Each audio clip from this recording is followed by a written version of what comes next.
Hello everyone, and welcome to my 2023's beginner guide for the Switch X. And let's get right into the video, talking about the very basics of X and Sword mode, as well as the movement on both modes. I will have a playlist for other guides like all wirebug moves, the file system for the SA, and of course an advanced guide and combos, as well as skill priorities. We'll start with X mode, which has a looping triple Y combo, which results in an overhead slash, sideways slash and rising slash. Prepare to hear the word slash quite a lot in the next few minutes. The overhead slash deals good damage, and together with the rising slash it can be used to cut tails and swat flying monsters. By pressing Y and B together you can perform the rising slash at any time and an overhead slash afterwards, and repeat to chain these two hits into one ongoing combo. When engaging with a monster we have our first case of a switch skill. By the way, you can unlock more switch skills and wirebug moves as you go along with the story and do certain quests. And some will be unlocked through Sunbreak. I will try to mark the unlock conditions for every switch skill and wirebug move. Standard issue here is this little jab, the forward slash. You simply press Y while moving towards a monster, and from here you can chain into your regular attacks. Nice little move for closing the gap to a monster and initiate the fight. If this is too boring and not enough momentum for you, then there's the switch skill forward overhead slash, which is a little bit more determined. Really good damage, far reach. This is how you close even the largest gap to any monster. Otherwise it behaves just like forward slash, and it is also a viable option for a wake up hit. You also have an attack for retreating, which is done by pressing B while pulling the analog stick towards you, or pressing S on the keyboard. Good for retreating and repositioning and still getting a hit in. You can't do this one from neutral, it has to be within any X mode chain. By pressing B repeatedly you get into the wild swing, which slowly drains your stamina. It is decent and continuous damage and pretty much a meme move, but still very important because it can chain into two different finishers. Actually three, because there's a switch skill involved, but I want to talk about that later. By pressing Y while in wild swing, after at least two swings, you will perform the heavy slam. A hefty finisher and a boost to your end state build-up, indicated by this little icon and the orange outline on the meter, which I will explain a bit later, what it does and how it works. The other finisher is the wide sweep, which looks like this, and is the result of pressing RT while in wild swing. A long animation with decent damage, a good wide hitbox and multiple hits. Pretty cool to do in a large group of small monsters or even a small group of large monsters. This move can be swapped for the two-staged morph slash. Performed by pressing the same buttons, this results in a slash, morphing to sword mode and giving a huge boost to your switch gauge and your amp meter. If you press RT again, you will morph back to X mode with another big boost to your switch gauge and amp meter, which is really important. I honestly see no reason why you would want to use wide sweep when you can have this super fancy double slash, which gives you a huge boost to your amp meter with two different animations for it, depending on whether you perform it while your X is to your right or to your left, and both look absolutely incredible.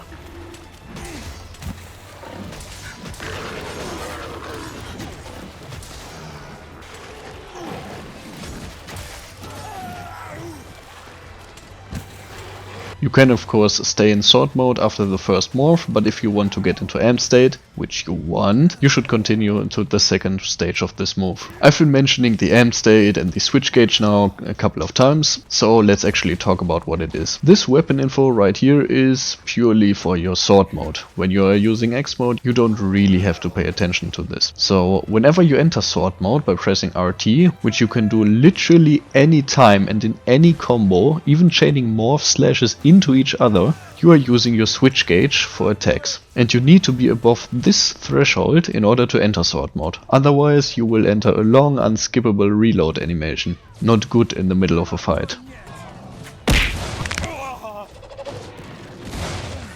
You are also forced into a manual morph animation back to X mode when you deplete the entire gauge and don't stop attacking. Quick note right here, whenever you perform a morph slash from sword to X mode, you restore a small part of the switch gauge. Surrounding your switch X symbol is the amp meter, which builds up while attacking and hitting the monster in sword mode. And once in amp state, your attacks cause these small discharges on every single hit, no matter if it's a sword or an X mode. There's a lot to know about these discharges and amp meter, because they're dependent on the file type of your switch X, which is important for choosing the right X. I will have an entire video dedicated to explaining those mechanics, be sure to check it out later. And as mentioned before, the build-up of the amp meter can be boosted by performing the heavy slam from wild swing. So let's go over the basic attacks in sword mode. You have a triple Y combo resulting in a downward slash, left and right rising slash. Decent damage, simple combo, not too much amp meter build-up. Pressing B results in the double sideways slash, quick and part of your highest DPS combo, and it chains into the Heavenward Flurry, which deals a bit more damage but most importantly builds a lot more amp meter. But beware, the Heavenward Flurry is a bit more dedicated and you can cancel it. Quite important if you want to get to amp state quickly, even though there's other methods for this. You can only continue the chain after Heavenward Flurry with a morph attack, a Y attack or a wirebug move. You cannot go straight back into double sideways slash. In order to get back to double sideways slash, you have to link it with a Y attack in between, or with a rising slash basically. You also have a backwards fade slash in sword mode by moving backwards and using the morph button, which puts you back to X mode. It behaves exactly like the fade slash in X mode and has to be done while within the chain and cannot be performed from neutral. Lastly, there's the signature move of the Switch X, the Elemental Discharge. By pressing Y and B at the same time, you start the discharge, and spamming Y will lead to the discharge finisher. This move does a lot of damage and builds a good amount of amp meter when the ticks and the explosion hit, but it eats a huge chunk of your switch gauge. When you are amped up, you will attach to the monster with a discharge and it becomes the ZSD, the zero sum discharge. As the very last Switch X attack, which I want to show you, and as an alternative to the zero sum discharge or the elemental discharge, is the compressed element discharge. It behaves exactly the same in terms of button prompts, and it results in 2 large hits with a very wide hitbox, but this attack doesn't change with the amp state, so you will always do the exact same attack, and you cannot attach to the monster. You also can be knocked down while in this attack, but you can still take damage and faint, of course. It is an interesting alternative and you may take it with you to have a really good wake up hit, but other than that, especially when taking the wirebug moves into consideration, you should really stick with the zero sum discharge.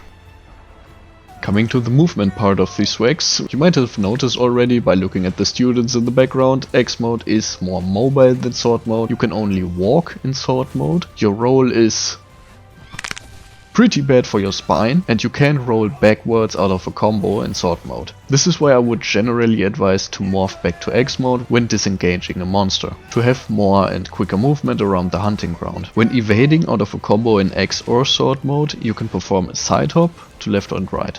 Evading forward and backwards in sword mode also results in a hop. In X mode, you perform a dodge roll. This also works in wild swing, which makes this move way safer to use than in previous titles. Chaining the evasive slash with the backwards roll can cover a lot of distance when you need to retreat. The side hop you can perform after any attack is of course also very useful for repositioning, since you can start another chain right after the hop. After a roll forward in sword and X mode, you can perform a morph slash to cover more ground and close the gap to the monster. The Switch X doesn't have a lot of defensive options, so you need to pay attention to your positioning and use all your mobility to your advantage. Next up, let's have a look at some of the most useful combos for Switch X, starting off with, oh wait, there's something I have to look at real quick. Oh, a new subscriber! Is that you, my dear friend? How nice of you! And don't forget the bell for more content like this.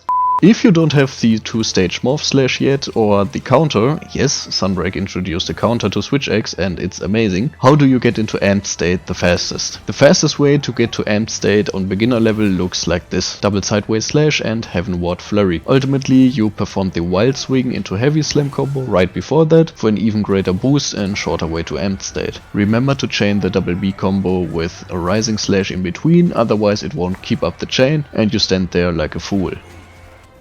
Your DPS combo looks like this: double sideways slash and morph back to X mode, morph back to sword mode and repeat. Whenever a monster is down, you want to use this combo, as long as you are in end state. If not, get into end state.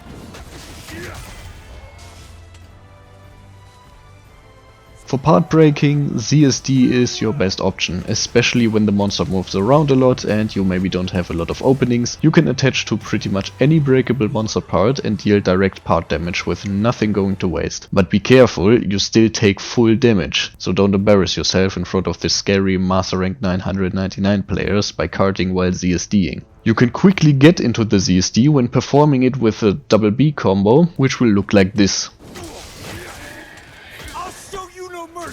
Compared to that here is the ZSD from neutral. The startup is way longer and it doesn't look as professional.